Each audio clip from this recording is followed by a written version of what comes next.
اعوذ باللہ من الشیطان الرجیم بسم اللہ الرحمن الرحیم اعوذ باللہ من الشیطان الرجیم بسم اللہ الرحمن الرحیم الف لام میم ذالک الکتاب لا ریب فیہ صدق اللہ العظیم۔ الف لام میم حروف مقطعات ہیں جن کے بارے میں عرض کر چکا ہوں۔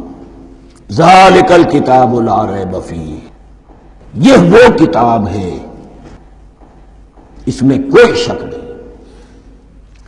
الکتاب اس لیے کہا گیا ہے کہ قرآن مجید کی پیشین گوئیاں اور خوشخبریاں سابقہ کتابوں میں موجود تھیں، اور چونکہ اس سورہ مبارکہ میں اصل خطاب کا رخ جو ہے وہ ہے سابقہ امت مسلمہ کی طرف، تو ذالک کتاب نہیں کہا گیا، ذالک کتاب لا ریب فیہ نہیں، ذالک الکتاب یہ وہ کتاب ہے، کتاب موعود ہے جس کی پیشن گوئیاں تورات اور انجیل میں موجود تھیں۔ لا ریب فیہ اس میں کوئی شک نہیں، حرف اورا ریب نئے، تبدیل نئے، یہی الفاظ آئے ہیں سورہ سجدہ کے شروع میں بھی، الف لام میم تنزیل الکتاب لا ریب فیہ رب العالمین، لا ریب فیہ من رب العالمین، فیہ ھدی للمتقین۔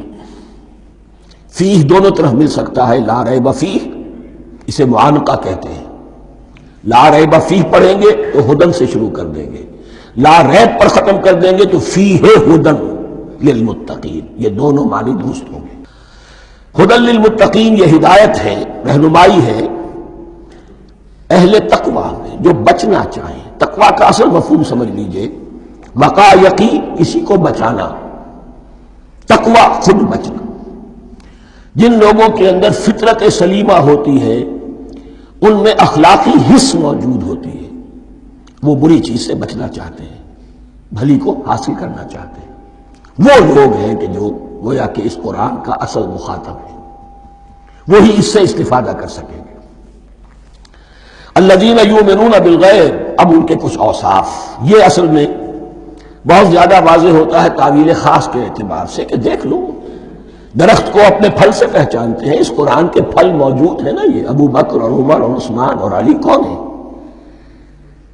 یہ جو مہاجرین آئے ہیں چل کر، مدینے والوں دیکھو یہ کون ہیں، ان کی شخصیتیں کیا ہیں، ان کا کردار کیا ہے، ان کے اوصاف کیا ہے، یہ کس درخت کے پھل ہیں، یہ اس بینہ کے پھل ہیں، یہ اس ذکرہ کے پھل ہیں۔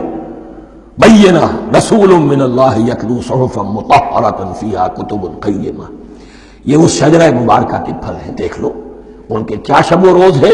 الذین یؤمنون بالغیب، جو غیب پر ایمان رکھتے ہیں۔ تعویل عام کے اعتبار سے اس کا بہت اہم مفہوم ہوگا، جو یہ طے کر لے کہ سوائے مادے کی دنیا کے مجھے اس سے آگے جانا ہی نہیں، unless I can verify۔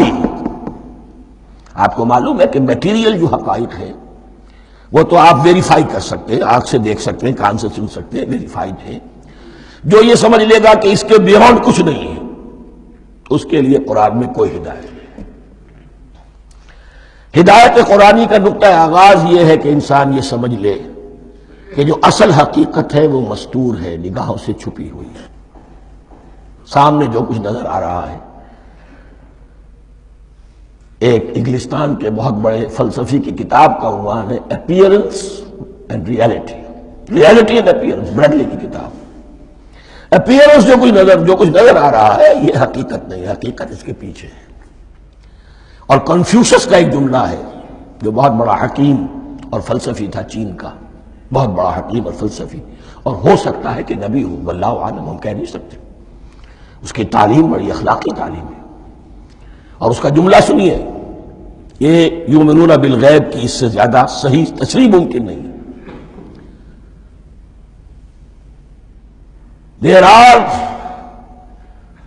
certain things, there's nothing more real than what cannot be seen, and there's nothing more certain than what cannot be heard۔ وہ حقائق جو آنکھوں سے نہیں دیکھے جا سکتے اور کانوں سے نہیں سنے جا سکتے، ان سے زیادہ یقینی اور واقعی حقائق اور کوئی نہیں۔ There's nothing more real than what cannot be seen, and there's nothing more certain than what cannot be heard.